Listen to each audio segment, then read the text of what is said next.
নমস্কার, এসপিইএন চ্যানেলে আপনাদের স্বাগত। পশ্চিমবাংলায় ভোটের দামামা বেজে উঠেছে। ইতিমধ্যেই প্রতীকুর রহমানের তৃণমূলে যোগ দেওয়া নিয়ে হইচই হচ্ছে, কিন্তু প্রতীকুর রহমান তো তরুণ নেতা। এবার পশ্চিমবাংলার রাজনৈতিক জগতের নক্ষত্র, অত্যন্ত অভিজ্ঞ পোড় খাওয়া নেতা কি কোনো দলবদল করবেন, এরকম একটা খবর কিন্তু উঠে আসছে। বলতে পারেন কে সেই নাম? ইনি কি সিপিএমের, না রাজ্য কংগ্রেসের, নাকি বিজেপির কেউ তৃণমূলে ফেরত আসছেন? না, ইনি হাত কংগ্রেসের প্রাক্তন প্রদেশ সভাপতি, 5 বারের সাংসদ, প্রাক্তন রেল প্রতিমন্ত্রী অধীর চৌধুরী। অধীর চৌধুরী কি এবার শিবির বদল করে প্রদেশ কংগ্রেস ছেড়ে বিজেপিতে যাবেন? অনেক দিন আগে একটা জল্পনা চলছিল, যদিও কংগ্রেসের এমপি হিসেবে তিনি বিজেপিতে তুলোধনা করতেন সংসদে তার বক্তব্য নিশ্চয়ই মনোগ্রাহী ছিল কেন্দ্রের বিজেপি সরকারের বিরুদ্ধে। কিন্তু অনেক কিছু তো পাল্টে যায়, কিছু স্ট্যাটিক নয়। মোহনবাগানের প্রয়াত সচিব অঞ্জন মিত্র যে কথাটা বলেছিলেন, বর্তমান প্রদেশ সভাপতি শুভঙ্কর সরকারের সঙ্গে বনিবনা হচ্ছে না অধীর চৌধুরীর। এমনকি 24 সালের লোকসভা নির্বাচনেও কংগ্রেসের একটা অংশ তাকে হারাতে একটা সক্রিয় ভূমিকা নিয়েছিল, কিন্তু সেই নির্বাচনে ইউসুফ পাঠানের জন্য একটা মুসলিম সম্প্রদায়ের আবেগ ছিল, এটাও ঘটনা। অধীরকে অনেকদিন হারাতে চেয়েছিলেন মমতা এবং পরবর্তীকালে অভিষেক। অনেক চেষ্টা করেছেন, তাকে ইন্দ্রনীল সেনকে পাঠিয়েছেন, ভূমির গায়ক অমিরবাবুকে পাঠিয়েছিলেন, কিন্তু হয়নি। শেষ পর্যন্ত ইউসুফ পাঠানকে এনেই কাজটা হাসিল করেছেন। এবং এই ইউসুফ পাঠান কিন্তু গুজরাটের মানুষ, তাকে কে পাঠিয়েছিল? এই অধীর চৌধুরীকে কাঁটাকে উপড়ে ফেলতো মুর্শিদাবাদে। এই যে সিপিএম নেতারা যে বলেন যে গট-আপ আছে না বিজেপির সঙ্গে তৃণমূলের, উনি একটা কম্প্রোমাইজ ক্যান্ডিডেট ছিলেন ইউসুফ পাঠান, দু তরফের এরমও শোনা যায়।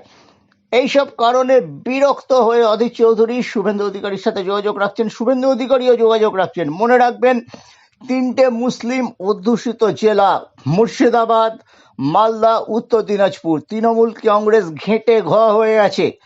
অপটিমাম রেজাল্ট করেছিল তারা শীতলকুচি পরবর্তী যুগে মুর্শিদাবাদে 22টার মধ্যে 20টি আসন জিতেছিল, 2টি আসন পেয়েছিল বিজেপি। মালদায় 4টি আসন পেয়েছিল বিজেপি। ভাবা যায়, মুসলিম অধ্যুষিত মালদায় 4টি আসন, আর 8টি আসন পেয়েছিল তৃণমূল কংগ্রেস। উত্তর দিনাজপুরে তারা পুরো 6 করে ছক্কা মেরে দিয়েছিল। এখন কথাটা হচ্ছে, এই অপটিমাম রেজাল্ট এই 3টে জেলায় করা সম্ভব নয়। ইতিমধ্যেই 2-3টি বিধানসভায় হুমায়ুন কবিরের জন্য হাতছাড়া হতে চলেছে, এটা ঘটনা। মুসলিমের একটা বিশাল ভোট মমতার ওপর খাপ্পা, ওয়াকফ নিয়ে তিনি দ্বিচারিতা করেছেন বলে অভিযোগ। এই 89%, 90%-এর যে ওবিসি সার্টিফিকেট হয়ে গেছে সেটাও হয়নি, সেটা হাইকোর্টের রায় প্রমাণিত। এইসব কারণে মুসলিমদের একটা অংশ চলে যেতে পারে তৃণমূলের বিরুদ্ধে। আর এই ভোটটা পেতে মানে কংগ্রেসের ওখানে একটা প্রভাব আছে। অধীর চৌধুরীকে মুর্শিদাবাদের লোকজন এখনো ভালোবাসেন। তিনি থার্ড হয়েছিলেন, হেরে গিয়েছিলেন। আমরা যখন উত্তরবঙ্গ গোল্ড কাপ করে ফিরছি মালদার ওপর দিয়ে, আমরা দেখেছি একটা সহানুভূতির হাওয়া আছে। এটাকে এনক্যাশ করতে চাইছে বিজেপি, শুভেন্দু অধিকারী। অধীরকে তারা টানতে চাইছেন। অধীরেরও যে একটা যাওয়ার একটা সুপ্ত ইচ্ছা যে নেই তা নয়। সেক্ষেত্রে অধীর আবার ফিরে আসতে পারেন বিধানসভায়, তিনি একটা সময় বিধানসভায় ছিলেন। এটা কিন্তু একটা সবচেয়ে বড় চমক হতে পারে।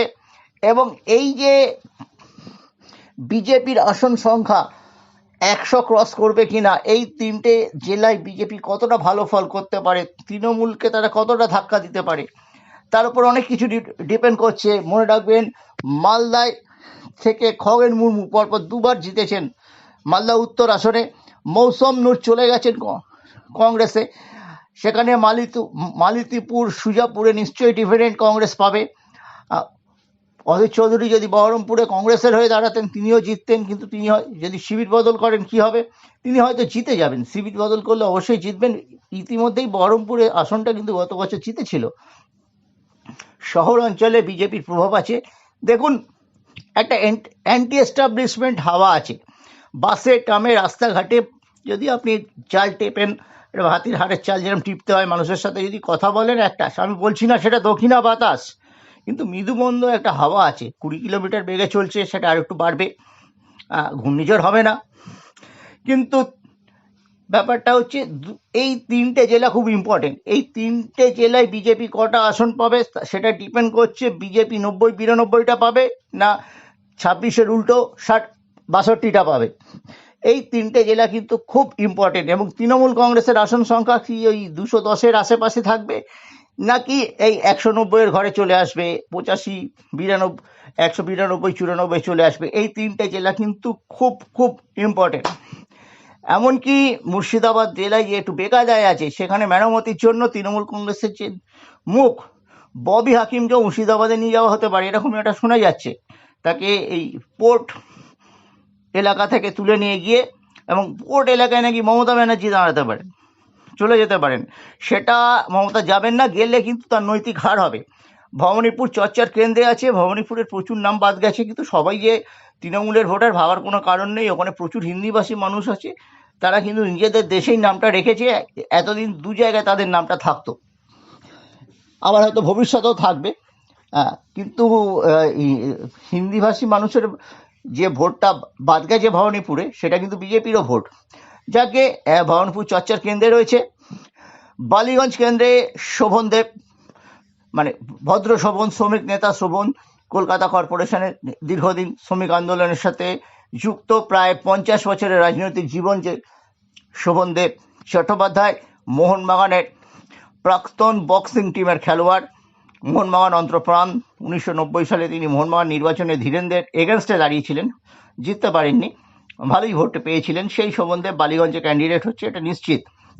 রাসবেরিতে দেবাশিস কুমারী থাকছেন, অরূপ বিশ্বাস টালিগঞ্জেও থাকছেন, তেমন কোনো পরিবর্তন হচ্ছে না। বৈশ্বনাথ চট্টোপাধ্যায় চাইছেন রাসবেরি থেকে দাঁড়াতে, তার 90 ওয়ার্ড ওখানে পড়ে, কিন্তু বৈশ্বনাথ চট্টোপাধ্যায় অন্তত রাসবেরি পাচ্ছেন না। নিশ্চয়ই তার পাওয়া উচিত, দীর্ঘদিনের ছাত্র নেতা, 81 সাল থেকে ছাত্র নেতা করছেন। তার অনেক জুনিয়র যারা ছিলেন, অরূপ বিশ্বাসরা তার অধীনে করতেন, তারা পরবর্তীকালে মন্ত্রী হয়ে গেছেন, গুরুত্বপূর্ণ মন্ত্রী হয়ে গেছেন, মুখ্যমন্ত্রীর একদম ইনার সার্কেলের লোক হয়ে গেছেন। বৈশ্বাস সেখানে পিছিয়ে পড়েছে, যদিও বৈশ্বাস শ্রী দক্ষিণ কলকাতার মহিলা কংগ্রেসের সভানেত্রী চৈতালি চট্টোপাধ্যায় 90 ওয়ার্ডের কাউন্সিলর। বৈশ্যার নিচে 91 নম্বর ওয়ার্ডে প্রথমবার তৃণমূলকে জিতিয়েছেন 2021 সালে। তিনি এমআইসি আছেন, আইন বিষয়ক, কিন্তু তার একটা অন্তত বিধানসভা কক্ষে একবার যাওয়া উচিত। এখন 65 বছর বয়স হয়ে গেছে, এবারেও সেরা সুযোগ বৈশ্যার কাছে। দেখা যাক বৈশ্য কোথা থেকে দাঁড়ান। অনেক কিছু জল্পনা চলছে। মদন মিত্র টিকিট পাচ্ছেন, কিন্তু কোথায় দাঁড়াবেন? শোভনদেব চট্টোপাধ্যায় ছেড়ে যাওয়া খদ্দাতে, নাকি কামারহাটিতে? গোপাল সাহা কামারহাটি পুরসভার চেয়ারম্যানের সঙ্গে তার প্রচণ্ড ঝামেলা, তার চেঞ্জটা, তাই জন্য ওকে পাঠিয়ে দেওয়া হতে পারে খদ্দাতে। ওখানে চন্দ্রিমা ভট্টাচার্যকেও আনা হতে পারে। ওখানে মানস মুখার্জি সিপিএমের পুরনো নেতা, প্রাক্তন বিধায়ক, তিনি লড়ছেন। একটা সময় তিনি প্রায় মন্ত্রিত্ব পেয়ে গিয়েছিলেন 2001-এ, ইস্টবেঙ্গলের ভাইস প্রেসিডেন্ট ছিলেন, ক্রীড়ামন্ত্রী হিসেবে তার নামটা ছিল। মানসবাবু যখন ময়দানটা করেন না 11 সালে ইস্টবেঙ্গল নির্বাচনে হেরে যাওয়ার পর, যাকে কিন্তু মানসবাবুর পরিচিতি আছে। আবার এরাও একটা শোনা যাচ্ছে যে চন্দ্রিমা ভট্টাচার্যের ওই জায়গায়, যে দমদমের যে উত্তর সিটটা যদি খালি হয়, চন্দ্রিমা ভট্টাচার্যকে যদি কামারহাটিতে আনা হয়, বা সেক্ষেত্রে ওই সিটটাতে কে লড়বেন, সেটাও একটা বড় প্রশ্ন। এখন দেখা যাক। জ্যোতিপ্রিয় মল্লিকের নামও আছে সেক্ষেত্রে। এইখানে জ্যোতিপ্রিয় মল্লিকের হাবড়া তিনি দাঁড়াচ্ছেন না, দাঁড়ালে ওখানে আবার হাবড়া সিটটা যেহেতু একটু শক্ত, মতুয়া সম্প্রদায়ের মানুষজন আছে, বিজেপির একটা ভোট ব্যাংক আছে, ওখানে আবার সায়ন্তিকাকে ঠেলে দেওয়া যেতে পারে। এবং বড়নগরের সিটটায় বড়নগরের কোনো কাউন্সিলর যাদের টোপকে সায়ন্তিকাকে দেওয়া হয়েছিল টিকিট, তাদের মধ্যে কেউ পেতে পারেন, মানে ভূমিপুত্র বড়নগরে, এমনটাও শোনা যাচ্ছে। সব মিলিয়ে কিছু রিসাফল হবে। মানস ভট্টাচার্য যদি রত্না চট্টোপাধ্যায় তার নিজের পুরনো বেহালা কেন্দ্র থেকে দাঁড়ান, তবে কিন্তু তার বাবা তো টিকিট পাবেন না অসুস্থতার কারণে, দুলাল দাস। মহেশতলায় কিন্তু মানস ভট্টাচার্যের নাম আছে, এবং মানস ভট্টাচার্য ডায়মন্ড ক্লাবের সচিব, খুবই ঘনিষ্ঠ আকাশ বন্দ্যোপাধ্যায় এবং অভিষেক বন্দ্যোপাধ্যায়। মানস মানস ভট্টাচার্য আসতে পারে, দীপেন্দু বিশ্বাস আসছেন, তাই জন্য তিনি ম্যানেজার হননি। তার ম্যানেজার না হওয়ার আরেকটা কারণ ছিল, বেলালরা চাইছিলেন ম্যানেজার হতে, কাউকেই করা হয়নি। ওই তৃণমূলের ফর্মুলায় একটি স্টাফকে করা হয়েছে। পুরো ব্যাপারটা ও কিন্তু বসিরহাট দক্ষিণ দীপেন্দু বিশ্বাসকে এই জন্যই দেওয়া হচ্ছে যে বসিরহাট দক্ষিণে যে টাকি পুরসভা এবং বসিরহাট পুরসভা, এই দুটো পুরসভায় কিন্তু অ্যান্টি তৃণমূল ভোট আছে। গ্রামের দিকে ভোট, মুসলিম ভোট তৃণমূলই পাবে।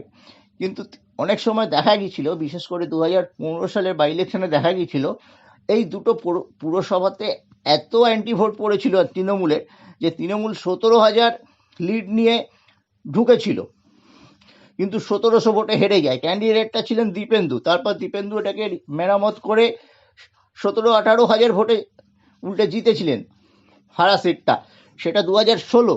আবার সেই পারফরমেন্সটাই দীপেন্দু করেন কিনা দেখতে হবে। কিন্তু মিঠু এলাকার খুব